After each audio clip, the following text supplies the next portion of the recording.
It's that time of year, so we're discussing avoiding the emergency room and quick care during the summer months. Our guest is Dawn Brazzell, a board-certified advanced practicing nurse with Kirby Medical Center.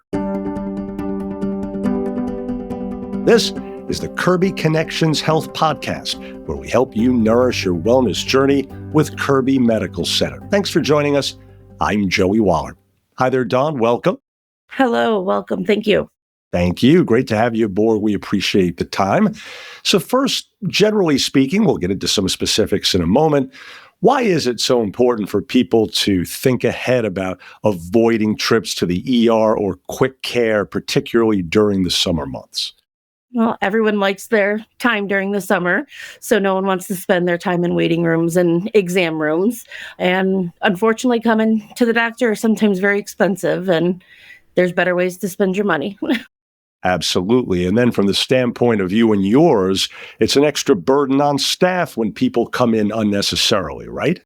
Wouldn't say burden, but it does take up some time of people that maybe need it more. Absolutely. So what are some of the most common summer-related injuries or illnesses that send people to the ER from your experience?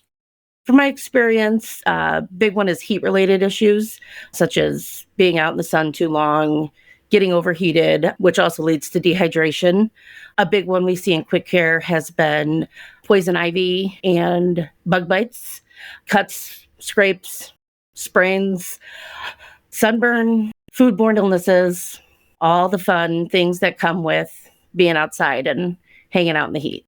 And speaking of which, you mentioned poison ivy there. Are there any tips for trying to avoid it? How do you know if you're touching it? The big rule is that leaves of 3. If you see a plant that has the leaves of 3 in that pattern, try to avoid that because that's usually some sort of plant that does not like human interaction. Okay, I did not know that. Very good.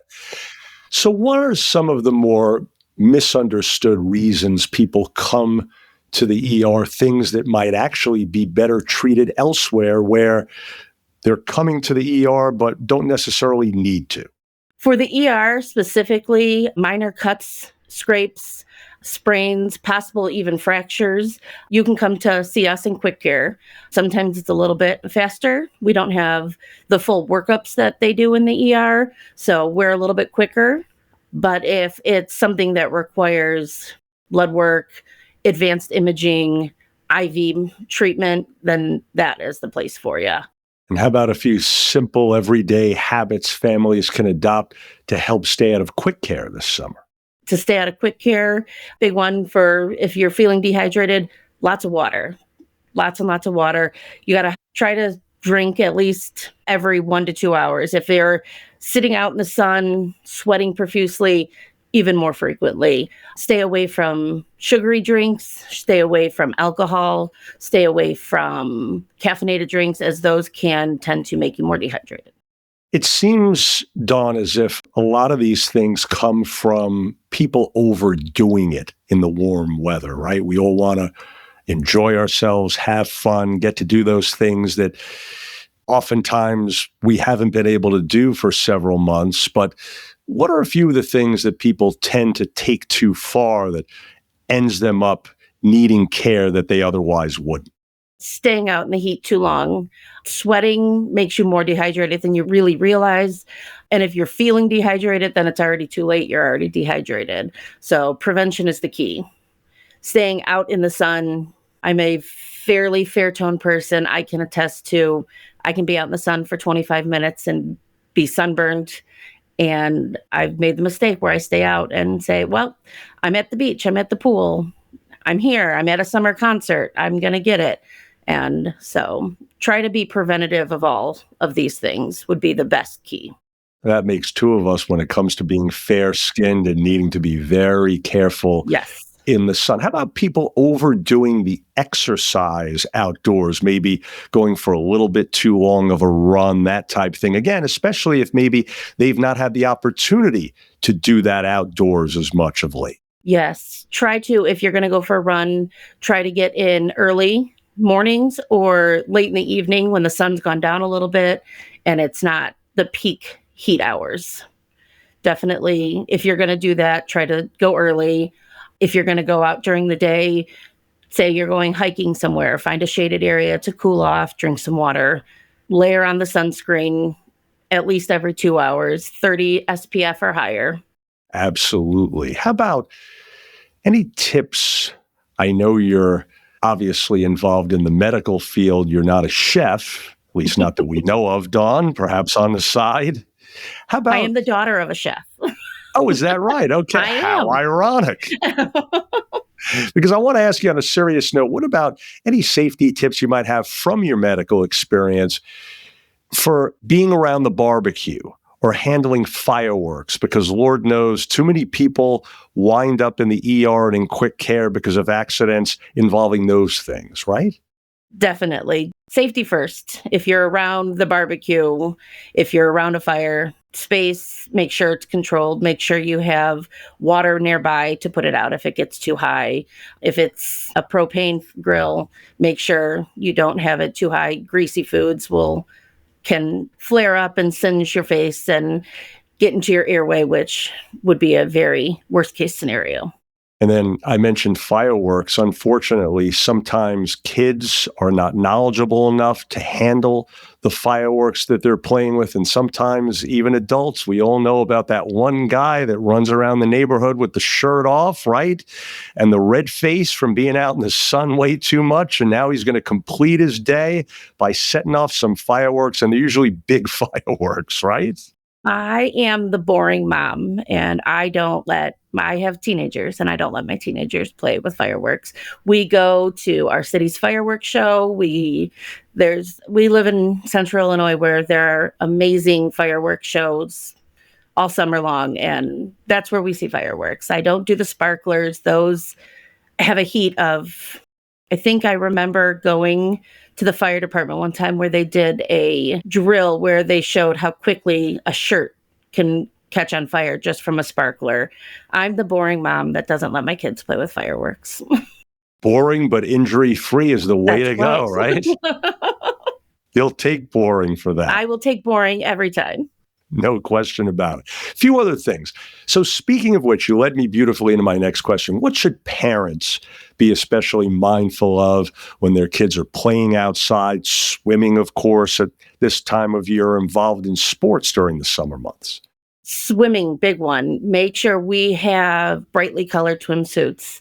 Look for the neon orange, neon green, anything that can be seen from further away and underneath the water so that you can always lay eyes on them. Make sure they know how to swim. Put them in swim lessons early.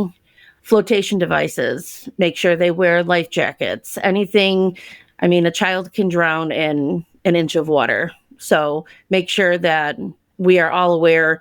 Big thing to know is learn CPR. Learn how to do that if needed. And one thing you hit on there, young kids, even babies, the importance of swim lessons as early as possible. So happens our 2-year-old is going for swim lesson number 2 later today. The first one went pretty well. We're going back for more, and the sooner the better, right? They are amazing. And kids learn early, and anything that you can teach them how to be safe. And you can't trust the child because they don't know any better. So even on the side of the pool, they should be wearing life jackets, flotation device, something that would save them if they were to fall in or run in or chase after something, or hold hands, be aware, be alert. And it's surprising in the beginning, if you've not been through it with a young toddler, isn't it, Dawn, how easily and well they take to the water? They love it. They love it. They love it. They love it. They love being in the water. Then you know that they can swim, they can be safe. And that's not to take away from still watching and staying within arm's reach. But if they know how to do it, and I think my friend's 3-year-old is in her 2nd year of swim lessons, and she swims better than me, probably. Yeah, they told me at the swim school that by the end of the summer, our nearly 3-year-old should be able to swim 5 feet on her own. I said, I'd like to see that. I'll take it. and I bet she will. That would be awesome. It really would. Now, How about any red flags or symptoms that should prompt someone to seek emergency care rather than trying to manage it at home? In other words, we've been talking so much about trying to avoid the emergency room with things unnecessarily, but how do you know when you really have something that warrants going there? To warrant to go there is if you know yourself best. If you're thinking, I was skateboarding and I hurt my ankle and I've put ice on it, I've tried ibuprofen, I still can't bear weight. It's time to go. The swelling is too much. The pain is too much. Come on in. There's small fractures that we don't want to go unnoticed and have you continue to try to walk on them and injure yourself further. How about those with chronic conditions, asthma, diabetes, heart disease? What special precautions should they take in the heat? Asthma, keep an inhaler with you at all times. You never know what's in the air, what allergen, what pollution, what anything is in the air that will flare up an asthma attack, especially if you're away from home or away from your car. Keep an inhaler in your pocket. Those with heart disease, watch what you eat, watch the exercise, because a lot of times you hear all of those people that were out mowing their lawn that just had that chest pain and wound themselves up in an ambulance. So Absolutely. Many families traveling over the summer, of course. How about smart ways to prepare for a road trip to avoid needing unexpected care? yeah, build yourself a first aid kit to keep in your car.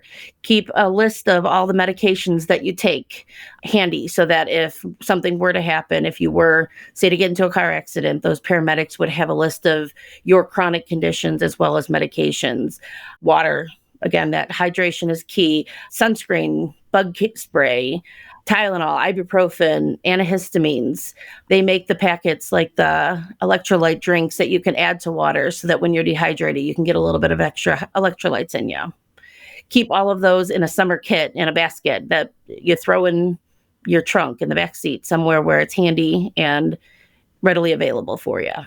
How about people making better use of their primary care provider on an ongoing basis to prevent non-essential ER and quick care visits? We're talking about things like preventative care, screenings, et cetera, right? Yes, all of the things. Make an appointment, see them frequently, manage your heart disease, check your cholesterol, check your blood pressure, check your simple things, get your eyes checked. Is it because you have blurry vision because you're dehydrated, or are your vision changing? Or something worse, are you having a stroke? Something like that. Your primary is just the genius of all geniuses, and they can manage and make you as healthy as possible as long as you listen and follow directions.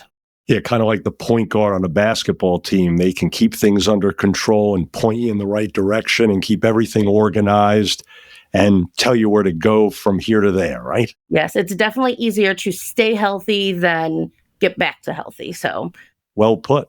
yes. Very well put. Finally, in summary here, Dawn, you've done a great job for us covering all these different areas and specifics. Generally speaking, overall, what's the one piece of advice to help people stay safe and healthy this summer? How about a mindset people should keep in their head? Number one takeaway is prevention. Be alert, be aware of what's around you, know your health history, and know how to stay healthy. Great advice indeed. And hopefully people put those words into action, right? That's the key. Yes. Well, folks, we trust you're now more familiar with avoiding the ER and quick care this summer. Dawn, for you, your family, your kids, the dogs, the whole crew, enjoy your summer, all of you, and great advice. Thanks so much again. Thank you. And for more information, please visit kirbyhealth.org/about-us/community-outreach-services. Now, if you found this podcast helpful, please do share it on your social media. I'm Joey Waller. Thanks so much again for being part of the Kirby Connections Health Podcast.